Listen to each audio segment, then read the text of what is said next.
आता मंगळवारी 17 तारखेला अध्यक्ष आणि उपाध्यक्ष निवड आहे. अजून 5-6 दिवस अवकाश आहे.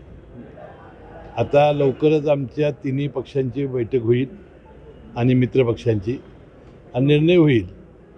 आणि जास्त महानगरपालिकेमध्ये जो निर्णय झाला, ज्या पक्षाच्या जास्त त्याचा महापौर झाला, तसा इथं अध्यक्ष व्हावा अशी आमची मागणी आहे आणि मला विश्वास आहे की तो मान्य होईल. दुसरीकडं गोकुळ संदर्भात पण 17 तारखेला सुनावणी आहे. आपण देखील सुप्रीम कोर्टात गेला होता, मात्र कुठेतरी दावा प्रतिदावा करून आपली मागणी फेटाळली असं आरोप केला जातो. तुम्ही निकालाची कॉपी बघितलेली नाही? बघितली काय लिहिले त्यात? निकालाची कॉपी न बघता तुम्ही पत्रकार परिषदा घेता, चुकीचं आहे ना. आता निकालाच्या कॉपीमध्ये स्पष्टपणा नाही. आता माझा जाण्याचा उद्देश काय होता की मी त्यामध्ये एक पार्टी होतो. आता त्यामध्ये जाण्यासारखे दोनच घटक होते, एक गोकुळ किंवा मी.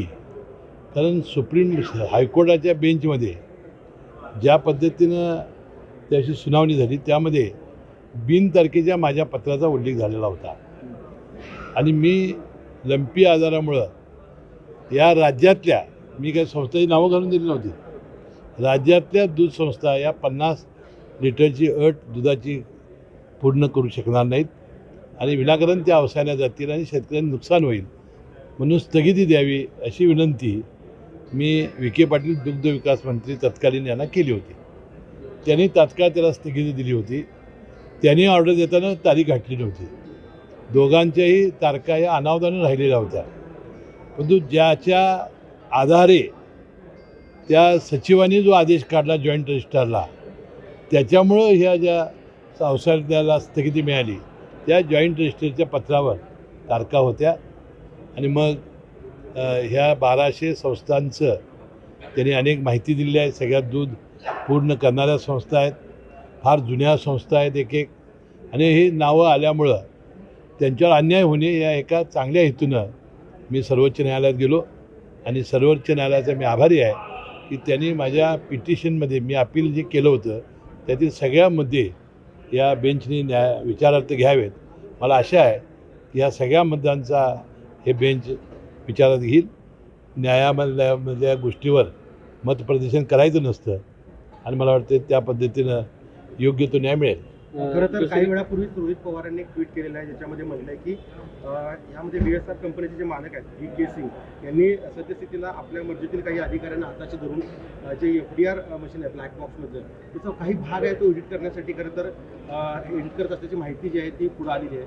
काय नेमकं या संदर्भात हे वाटतं? आम्ही राष्ट्रवादी काँग्रेस पक्षाचे सर्व नेतेमंडळीने, उपमुख्यमंत्री सुनेत्रा पवार वहिनी, प्रफुल्लभाई पटेल, सुनील तटकरे साहेब प्रदेशाध्यक्ष, आम्ही सगळे सर्व आमदार लोक यांनी मुख्यमंत्र्यांना या अपघाताचा तपास CBIकडे सोपवावा अशी मागणी केलेली आहे. मला विश्वास आहे की आता CIDचा तपास सुरू आहे. आता DCGA जी विमान प्राधिकरण संस्था आहे ती चौकशी करते आणि लवकरात लवकर CBIला सुद्धा हा वर्ग होईल आणि दूध का दूध पाणी होईल. आणि यामध्ये कोण आमच्या सगळ्या राज्यातल्या जनतेच्या आणि देशातल्या जनतेच्या मनामध्ये या शंका आहेत त्या शंकेत निरसन होईल. पण कुठेतरी या सगळ्यात रोहित पवार अनेक खुलासे करत आहेत, अनेक दावे देखील करत आणि पुरावे देखील देत आहेत, तरी सुद्धा कुठेतरी दखल घेतली जात नाही. तात्काळ त्याची दखल घेतली जाईल. मुख्यमंत्र्यांनी सुद्धा त्याबद्दलचं सूतोवाच केलेला आहे.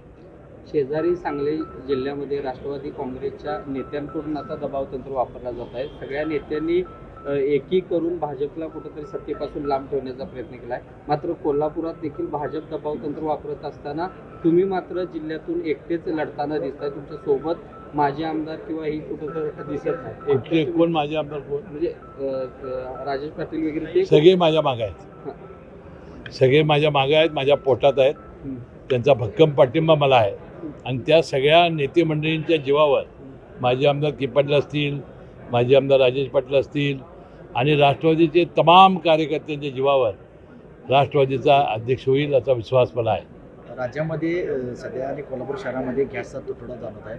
हॉटेल व्यावसायिक बंद ठेवलेत, काय सांगा? आता कालच राज्याच्या पेट्रोलियम मंत्र्यांनी अशा प्रकारची टंचाई आता होऊ देणार नाही अशा पद्धतीचं विधान केलेलं आहे. त्याशिवाय इराणची जी सामुद्रधुनी आहे तिनेसुद्धा भारताला देण्याची परवानगी दिली अशी आम्ही माध्यमामध्ये ऐकलेलं आहे. त्यामुळे मला वाटते लवकरात लवकर हा धोका टळेल. थँक्यू.